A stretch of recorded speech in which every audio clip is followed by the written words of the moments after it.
Hello viewers, അങ്ങനെ നമ്മുടെ ധനുഷിന്റെ പുതിയ മൂവി ഇഡലിക്കടൈ മൂവിയുടെ ഒഫീഷ്യൽ ട്രെയിലർ റിലീസായിരിക്കുകയാണ്. കുബേരയ്ക്ക് ശേഷം ധനുഷിന്റെ അടുത്ത ഹിറ്റ് നമുക്ക് പ്രതീക്ഷിക്കാമോ എന്ന് ഈ ട്രെയിലർ കാണുമ്പോൾ ഏകദേശം ഒരു പിടി കിട്ടും. ഡയറക്റ്റ് ചെയ്യുന്നത് ധനുഷ് തന്നെയാണ് കേട്ടോ. ഇഡലിക്കടൈ, അതുപോലെ ഇതിന്റെ സ്റ്റോറി എഴുതിയിരിക്കുന്ന ധനുഷാണ്, ഇതിൽ അഭിനയിക്കുന്ന ധനുഷ്, അതുപോലെ നിത്യ മേനോൻ, അതേപോലെ തന്നെ നമ്മുടെ അരുൺ വിജയ് ഉണ്ട്, സത്യരാജ് ഉണ്ട്, പാർത്ഥിപനുണ്ട്, അതുപോലെ ഒരുപാട് വലിയ താരനിരകളുണ്ട്. ഇതിന്റെ ഒരു പ്രത്യേകത എന്ന് പറഞ്ഞാൽ ധനുഷ് തന്നെയാണ് ഡയറക്റ്റ് ചെയ്തിട്ട് കഥ എഴുതിയിരിക്കുന്നത്. അതുപോലെ തന്നെ ഹിറ്റ് ജോഡിയായിട്ടുള്ള ധനുഷ് നിത്യാമേനോൻ കൂട്ടുകെട്ടാണ് ഈ സിനിമയിൽ വരുന്നത്. അതുകൊണ്ട് തന്നെ ഒരുപാട് പ്രതീക്ഷകളാണ് കേട്ടോ ഈ മൂവിക്കുള്ളത്. കാരണം ഹിറ്റ് ജോഡികളാണ്. പിന്നെ ധനുഷ് ഡയറക്റ്റ് ചെയ്യുന്നു, കഥ എഴുതുന്നു. ഒക്ടോബർ 1-നാണ് കേട്ടോ ഈ സിനിമ റിലീസാവുന്നത്. അതുപോലെ ഇതിന്റെ മ്യൂസിക് ചെയ്യുന്ന GV പ്രകാശ് കുമാറാണ്, നല്ല മ്യൂസിക് ഡയറക്ടറാണ്. അതുപോലെ എഡിറ്റ് ചെയ്യുന്ന പ്രസന്ന, സിനിമാറ്റോഗ്രാഫി കിരൺ കൗശിക്കാണ്. അപ്പൊ നമ്മൾ ഡിസ്ട്രിബ്യൂട്ട് ചെയ്തെടുത്തിരിക്കുന്ന റെഡ് ഗെയിൻ മൂവിയാണ്. അപ്പോൾ ഒക്ടോബർ 1-ന് ഈ മൂവി റിലീസാണ്. കുബേര നിങ്ങൾ എല്ലാവരും കണ്ടിട്ടുണ്ടോ? അത്യാവശ്യം നല്ല ഫിലിമായിരുന്നു. 100 crore പ്രോഫിറ്റ് ഉണ്ടാക്കിയിരുന്നത് സിനിമ ഓൾ ഓവർ. അപ്പോൾ ഈ സിനിമയും ധനുഷിന്റെ ആ സക്സസ് തുടരുമോ എന്ന് നമുക്ക് അറിയില്ല. എന്നാലും ഈ ഒരു കോംബോ വരുന്നുണ്ടല്ലോ, നിത്യമേനോൻ, ഈ പറയുന്ന പോലെ ധനുഷ് നിത്യമേനോൻ കോംബോയിൽ വന്ന മിക്ക പടങ്ങളും ഹിറ്റാണ് കേട്ടോ. ബമ്പർ ഹിറ്റുകളായിരുന്നു. അപ്പോൾ എന്തായാലും നമുക്ക് ഈ മൂവിയും പ്രതീക്ഷിക്കാം. ചിലപ്പം അത്യാവശ്യം നല്ല രീതിയിൽ ഹിറ്റാകാനുള്ള സാധ്യതയുണ്ട്. ഇഡലിക്കടൈ എന്നാണ് പേര്, തന്നെ ഒരു നല്ല വ്യത്യാസമുള്ള ഒരു സംഭവമാണ്. എന്തായാലും ഒഫീഷ്യൽ ട്രെയിലർ റിലീസ് ആയിട്ടുണ്ട്. നമുക്ക് ആ ട്രെയിലർ ഒന്ന് ജസ്റ്റ് കണ്ടു നോക്കാം.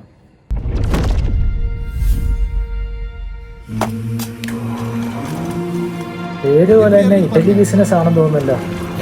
எப்படியாச்சும் வாங்கலாம்ப்பா, மணிக்கணக்காக உட்காந்து அரைக்க தேவையில்லைல்ல. ஆட்டுக்குட்டிக்கு ஒரு ஆட்டு பிசினால என்ன வேணாலும் செய்யலாம். ஆனால் கை பக்குவம் வரணும்ல, அது மனசுல இருந்து வரணும். பொதுவாக லைஃப்பில் நம்ம பண்ணுற வேலையை ரசித்து பண்ணணும்னு சொல்லுவாங்க. அதுக்கு பெரிய பிஸ்னஸ் மேனாக இருக்கணும்னு அவசியம் இல்லை. வெறும் இட்லி சுடுறதா கூட இருக்கலாம். தனுஷ் முழுக்க நம்ம கம்பெனிக்கு வந்ததுக்கு அப்புறம் 15% ப்ராஃபிட் இன்க்ரீஸ் ஆயிருக்கு. சூப்பர்யா, அருண் விஜய் சரியான வேலைக்காரையா நீ. நமக்கு அப்புறம் இந்த வீடும் நம்ம கடையும் அப்படியே போயிடுமோன்னு. அவன் எங்க போறான்? இங்க தான் திரும்பி வர போறான்.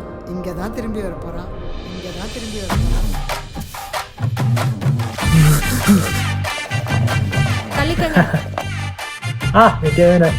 ஏப்பா முருகா, அந்த பொண்ணு கயல் யாரு? மும்பிட்டு வேலை செய்து ஒக்காளி கொமட்ல குத்துனானா. You are the best. நான் உனக்காக ஒரு பெரிய எம்பையரே கட்டி வச்சிருக்கேன். இப்படி பொறுப்பு இல்லாம சுத்திக்கிட்டு இருந்தா எப்படி? Look at Murugan. பெரிய மிஷலின் ஸ்டார் ரெஸ்டாரண்ட், ஒரு டப்பா குடிசைக்கு. அது வெறும் கடையில் தம்பி, இந்த ஊரோட அடையாளம்.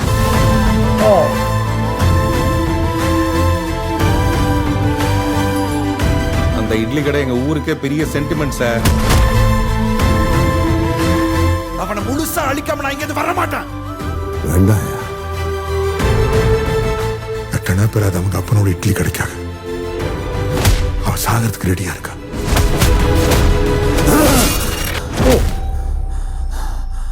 ஆத்தி, இட்லி சுடுறதுன்னா அவ்வளோ இஷ்டமா? நான் என்னவோ இட்லி சுட தான் பிறந்த மாதிரியே எனக்குள்ள ஒரு நினைப்பு.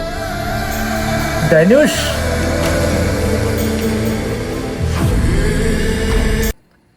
അടിപൊളി. എനിക്ക് ഭയങ്കര ഇഷ്ടപ്പെട്ടു ട്രെയിലർ. ശരിക്കും പറഞ്ഞാൽ ഒരു മാസം എന്നല്ല, ഒരു നല്ല പക്ക, എനിക്കൊന്ന് ഫീൽ ഗുഡ് മൂവി. അതുപോലെ നല്ല സ്റ്റോറി ഉണ്ടാകാൻ സാധ്യതയുണ്ട്. നല്ല ഫാമിലി ഓറിയന്റഡ് മൂവി എന്ന് തോന്നുന്നു. ഈ പറയുന്ന പോലെ ആ ട്രെയിലർ കാണുമ്പോൾ നമുക്ക് അറിയാൻ പറ്റും. അതിനൊരു ഇമോഷണൽ ഒരു ഹോണ്ടിങ് ഉണ്ട്. നമ്മളെ ഇമോഷണലി ഹുക്ക് ചെയ്യും ആ സിനിമ എന്ന് എനിക്ക് ബലമായ ഒരു സംശയമുണ്ട് കേട്ടോ. കാരണം അത്രയ്ക്ക് ഒരു ഡെപ്ത് ഉണ്ട് ആ ട്രെയിലർ കാണുമ്പോൾ തന്നെ. ചില സിനിമയുടെ ട്രെയിലർ കാണുമ്പോൾ നമുക്കറിയാം, ഇതെന്തോ ചപ്പളാച്ചി, എന്താ രണ്ടാം കിട സാധനമാണെന്നല്ല. പക്ഷെ ചില ട്രെയിലർ കാണുമ്പോൾ തന്നെ നമുക്ക് ആ ഒരു ഫീല് കിട്ടുന്ന എപ്പോഴും കറക്റ്റ് ആണെന്നില്ല, പക്ഷെ ചില സമയം നമുക്കത് സക്സസ് ആകും നമ്മുടെ തോട്ട്സ്. അപ്പോൾ എന്തായാലും ഇത് കണ്ടപ്പോൾ എനിക്ക് ഭയങ്കര ഇഷ്ടപ്പെട്ടു. എനിക്ക് തോന്നുന്നു അരുൺ വിജയ് ആണെന്ന് തോന്നുന്നു വില്ലൻ റോളിൽ ചെയ്യുന്നത്. ധനുഷിൻ്റെ അടിപൊളി ആക്ടിങ് സംഭവം എല്ലാം കാണാം. പുള്ളി തന്നെയാണ് ഡയറക്റ്റ് ചെയ്തിട്ട് സ്റ്റോറിയൊക്കെ എഴുതുന്നത്. അത് ഒക്ടോബർ 1 റിലീസാണ്. ഭയങ്കര ഇമോഷണലി ഭയങ്കര ടച്ച് ആവുന്നൊരു കഥയായിട്ടാണ് എനിക്ക് ഈ ട്രെയിലർ കണ്ടപ്പോൾ തന്നെ എനിക്ക് ഇമോഷണലി ഭയങ്കര കണക്ട് ആയിപ്പോയി. കാരണം നല്ലൊരു തോട്ട്.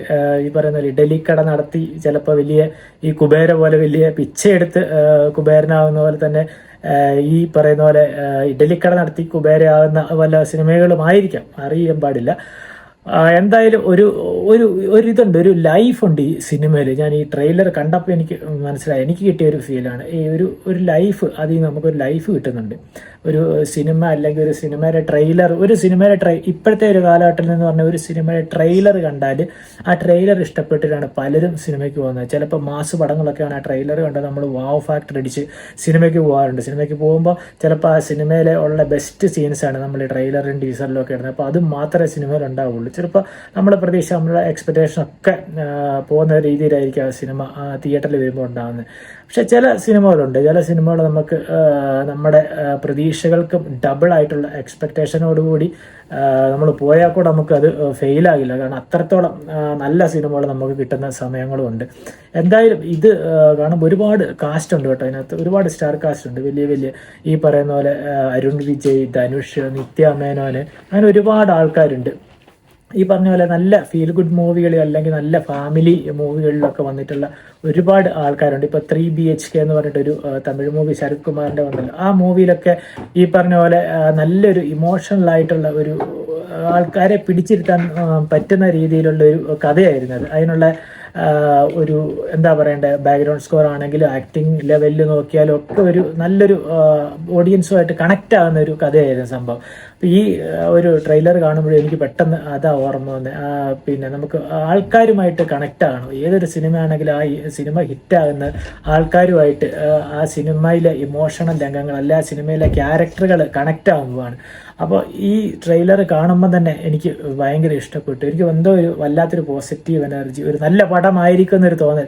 ഇതുവരെ എനിക്ക് അങ്ങനെ ഒരു ട്രെയിലർ കണ്ടിട്ട് എനിക്ക് അങ്ങനെ പറയാൻ തോന്നിയിട്ടില്ല. പ്രത്യേകിച്ച് ധനുഷിൻ്റെ ഒക്കെ ആകുമ്പോൾ. ധനുഷിൻ്റെ സെലക്ഷൻസ് അറിയാമല്ലോ. ധനുഷിൻ്റെ വരുന്ന സിനിമകളൊക്കെ ഒരു മിനിമം ഗ്യാരണ്ടി ഉള്ള സിനിമകളാണ്. പ്രത്യേകിച്ച് എസ്പെഷ്യലി ഇത് ധനുഷ് ഡയറക്റ്റ് ചെയ്തിട്ട് അദ്ദേഹം തന്നെ കഥ എഴുതുന്ന ഒരു പടമാണ്. അപ്പോൾ നമുക്ക് ഒരുപാട് പ്രതീക്ഷിക്കാം. ഇപ്പോൾ ലാസ്റ്റ് ഇറങ്ങിയ വിജയ് സേതുപതിയുടെ കൂടെയാണ് നമ്മുടെ ലാസ്റ്റ് ഇറങ്ങിയ ഈ നിത്യമേനോൻ്റെ സിനിമ വന്ന്. അതിനകത്തും ഹോട്ടൽ പണിക്കാരിയായിട്ട്, ഇതിനകത്തും എനിക്ക് വന്ന് ഹോട്ടൽ പണിക്കാരിയായിരുന്നു. ഏകദേശം ഒരുപാട് റിസംബിൾസ് ഉണ്ട്. അപ്പോൾ എന്തായാലും നമുക്ക് ഒക്ടോബർ 1 വരെ കാത്തിരുന്നാൽ അറിയാം എന്താണ് സംഭവം എന്നുള്ളത്. മൊത്തത്തിലൊരു ടോട്ടലി ഒരു കാഴ്ചപ്പാടിൽ എന്തായാലും സിനിമ ഭയങ്കര പ്രതീക്ഷ നൽകുന്ന ഒരു പരിപാടിയാണ്. ലാസ്റ്റ് വന്ന കുബേര അറിയാമല്ലോ. കുബേര ഈ പറയുന്ന പിച്ചക്കാരൻ എന്നുള്ള ഒരു മൂവിയുടെ ഒരു പ്ലോട്ട് ഏകദേശം അതിന് റിലേറ്റീവ് ആയിട്ടുള്ള ഒരു നമ്മുടെ വിജയ് ആന്റണിയുടെ പിച്ചക്കാരൻ എന്ന് പറഞ്ഞ് കുറേ നാൾ മുമ്പ് ഇറങ്ങിയൊരു സിനിമയുണ്ട്. ഏകദേശം അതുമായിട്ടൊക്കെ ഒരു കണക്റ്റഡ് ആണ്. പക്ഷേ ഇതിലേക്ക് വരുമ്പം അവയവക്കടത്ത് അങ്ങനത്തെ പരിപാടിയൊക്കെയാണ് വന്നിരുന്നത്. പക്ഷെ ഒരു മൊത്തത്തിൽ ടോട്ടൽ ഒരു പ്ലോട്ട് അങ്ങനെ ആയിരുന്നു. എന്നിട്ട് കൂടെ അതിനകത്ത് പിന്നെ അത്യാവശ്യം നമുക്ക് കണ്ടിരിക്കാൻ പറ്റുന്ന ഒരു രീതിയിലാണ് അവർ മേക്ക് ചെയ്തത്. അതുകൊണ്ട് തന്നെ പടം ഭയങ്കര ഹിറ്റായിരുന്നു. തമിഴ്നാട്ടിൽ മൊത്തം ഓൾ ഓവറായിട്ട് എനിക്കൊന്ന് ആ സിനിമ 100 കോടിക്ക് മേലെ കളക്ട് ചെയ്തിട്ടുണ്ടായിരുന്നു. അതുപോലെ തന്നെ ആ സിനിമയ്ക്ക് ഒരുപാട് അപ്രിസിയേഷനും ഒക്കെ കിട്ടിയിട്ടുണ്ടായിരുന്നു. അപ്പോൾ ഇതിലേക്ക് വരുമ്പം ഇഡലിക്കട ഞാൻ ആ പോസ്റ്റർ, അതിൻ്റെ ഒഫീഷ്യൽ പോസ്റ്ററൊക്കെ ഇറങ്ങിയപ്പോൾ മുതൽ ഞാൻ ആ സിനിമയ്ക്ക് വേണ്ടി വെയിറ്റിംഗ് ആയിരുന്നു. കാരണം എന്തോ നമുക്കത് കാണുമ്പോൾ ഒരു വ്യത്യസ്തത തോന്നുന്നുണ്ട്. പോസ്റ്ററുകളിലാണെങ്കിലും ട്രെയിലറുകളിലാണെങ്കിലും അതിൻ്റെ മ്യൂസിക്കുകളിലാണെങ്കിലും ഒക്കെ പാട്ടുകളിലൊക്കെ ആണെങ്കിലും ഒക്കെ എന്തോ ഒരു നമുക്കൊരു ഗൃഹാതുരത്വം എന്ന് പറയുന്നില്ല, അല്ലെങ്കിൽ ഒരു ഫാമിലി ബോണ്ടിങ് എന്നൊക്കെ, ഫാമിലിയുമായിട്ടൊരു അറ്റാച്ച്മെൻറ്റ് വരും ചില സിനിമകൾ കഴിഞ്ഞാൽ. നമുക്ക് നമ്മുടെ മനസ്സിൽ നിൽക്കുന്ന ചില ക്യാരക്ടറുകൾ ഉണ്ടാകും. നമ്മുടെ മനസ്സിനെ വല്ലാണ്ട് ഇമോഷണലി ഹോണ്ട് ചെയ്യുന്ന ഒരുപാട് രംഗങ്ങളുണ്ടാകും. അപ്പോൾ അങ്ങനെയൊക്കെ ചില വീഡിയോകൾ കണ്ടാൽ, റീൽസ് കൂടെ കണ്ടാൽ നമുക്ക് അത് ഭയങ്കരമായിട്ട് എഫക്റ്റ് ചെയ്യും. അപ്പോൾ നമ്മൾ ഇങ്ങനെയൊരു ഞാൻ എൻ്റെ പെർസ്പെക്റ്റീവിൽ ഈ ഒരു ട്രെയിലർ കണ്ടപ്പോൾ ശരിക്കും പറഞ്ഞാൽ ഒരുപാട് ഇഷ്ടപ്പെട്ടു. ധനുഷിൻ്റെ മറ്റൊരു സൂപ്പർ ഹിറ്റ് ആയിരിക്കും ഇതെന്ന് നമുക്ക് പ്രതീക്ഷിക്കാം. ധനുഷ്, നിത്യ മേനോൻ, അരുൺ വിജയ് കൂട്ടുകെട്ടിലുള്ള മറ്റൊരു 100 കോടി ക്ലബിലേക്കുള്ള ഒരു യാത്ര ആയിരിക്കും. ഏതായാലും അതിനുവേണ്ടി ഒക്ടോബർ 1 വരെ നമുക്ക് വെയിറ്റ് ചെയ്യാം.